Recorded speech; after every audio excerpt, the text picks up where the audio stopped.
Alors, voici le type de publicité sur lequel on tombe. Là, c'est sur YouTube. Cette figure me donne me fait me révolter mon corps, en fait. Je n'en peux plus. Je vois ça, j'ai envie de. Je suis en transe, en fait. Et sans jeu de mots d'ailleurs, parce que c'est vraiment une question de transgenre. On voit ici donc le Baphomet, hein, le mélange des deux sexes, et c'est assez ignoble et horrible pour une âme traditionnelle et particulièrement catholique. Eh bien voilà, je voulais en profiter pour dire que il faut pas minimiser les publicitaires. Les publicitaires sont des agents maudits, hein, au même titre que les enseignants de l'éducation nationale qui ne font que enseigner la lèpre de la République. Eh bien, c'est pareil. C'est-à-dire que les publicitaires et les enseignants n'ont pas l'air d'être des agents de premier plan, et pourtant, ils le sont de manière bien plus forte et avec une imprégnation bien plus forte sur les esprits que ne peuvent l'être certains gauchistes plus criards, plus gueulants, etc., plus grande gueule. Et pourtant, donc ces enseignants font cette imprégnation, ce murmure démoniaque à bas bruit, vous savez. De temps en temps, on voit qu'il y a quelque chose qui ne va pas. Par exemple, d'un coup, vous voyez apparaître des drag queens déguisés dans des têtes hideuses, affreuses, démoniaques, de dragons, etc., devant des enfants, etc., en train de leur parler de choses de sexe. On est chez les fous. Et là, vous voyez à quoi ils appartiennent, en fait, véritablement, ces soi-disant bobos de l'éducation nationale. Ils appartiennent au démon, en fait. Et ils font le travail du démon.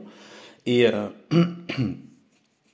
et donc, en fait, là, les publicitaires ne sont pas à oublier dans cette équation.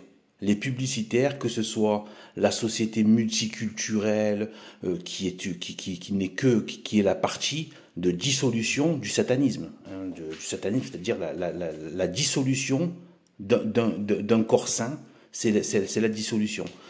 Et ensuite, voilà, le reconfigurer, mais d'abord, il faut d'abord le dissoudre.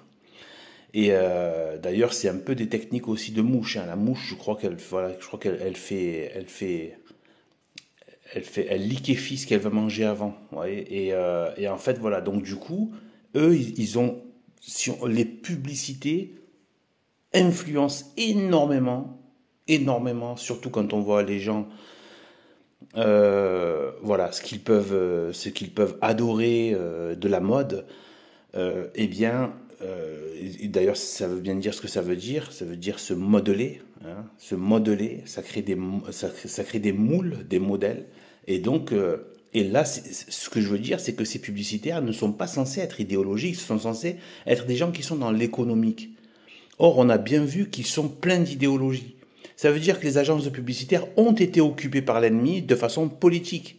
On a même vu des publicités pour Gillette, qui étaient essentiellement un public d'hommes, eh bien, se moquer des hommes contre leur principale source de clients. Donc, on voit bien que l'idéologie démoniaque a pris la publicité. Faut pas le minimiser, les images pour les fringues, pour ceci, pour cela. Ça agit énormément. Voilà, il y a un aspect plus spectaculaire parfois, mais non moins sournois aussi, qui peut être aussi sournois, qui est très sournois, et qui est la musique. On a déjà été infesté. Maintenant, avec le recul, je me rends compte qu'on était déjà dans l'infestation. À l'époque des années, voilà, dans les années 70-80, ça commençait avec le rock, tout ça. Et comme le démon vient toujours à pas de velours, hein, au départ c'était les yéyés, le disco, machin, et petit à petit, puis ça fait tout, voilà, commence à se déhancher, etc. Et après le rock, etc., etc. Même si dans tous les pays ça n'a pas démarré au même moment, parce que bon, la lèpre des fois, elle se diffuse avec des temps de retard selon des temps de latence selon les pays, selon les zones, mais ça finit par parvenir. Donc surtout quand on ouvre les digues et qu'on fait la publicité du démon. Et donc les publicitaires, il ne faut pas oublier ces agents qui sont là, qui ont l'air de ne pas en être, de ce cirque satanique qui se déploie dans le monde et dans lequel tout le monde est quasiment forcé de participer. Et les gens adhèrent à ce cirque maudit. Voilà, puisque la vie sociale n'est plus que ça. C'est que des choses qui sont contraires à la révélation. Voilà. Même passer son temps à aller bouffer dans des restos, le loisir, s'amuser, faire du sport, faire des activités de sortie, etc. Même ça, c'est du loisir, c'est pas de la pénitence. On n'est pas là pour faire la guinguette H24, quoi. Voilà, voilà, voilà. Donc ces gens-là, il faut pas les oublier. Les publicitaires, les enseignants sont ceux qui font ce travail au quotidien à bas bruit, à basse fréquence, mais dont l'imprégnation est monstrueuse, monstrueuse.